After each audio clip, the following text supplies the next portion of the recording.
ina kudinka, ina mulkinka, ina kadarorinka, ina gonakinka, ina matanka, ina yayanka, ina babu. Haka za ka tafi empty, tsirara, ba riga, ba wando, ba hula, ba kaza, ba kaza, ba kaza, babu komai. Haka za a sa ka a cikin rami, a tona rami, a binne ka, a ciro ka daga babban gida, daga babban falo, daga gurin shakatawa da morewa.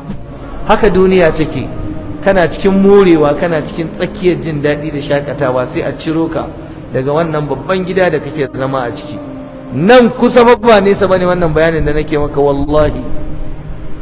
Gidan da kai masa kwalliya, ka masa ado, sai a ciro ka, sai a sa ka a makara. In an zo ɗaukan ka ba za a ɗauke ka a motar ka mai tsada ba, sai a ɗauko a kori kura ta ɗiban shara, a kori kura ta ɗiban dawa, sai a jefa ka a ciki, sai a kai ka, sai a tona rami matsatsi, sai a jefa ka, sai a ɗauko itace a ɗora ma, sai a ɗauko tukunya a ɗora ma, sai a kwaɓa ƙasa a tattoshe, sai a tura maka, sai a binne ka don kada ka yi wa mutane wari, sai a tafi, sai a barka.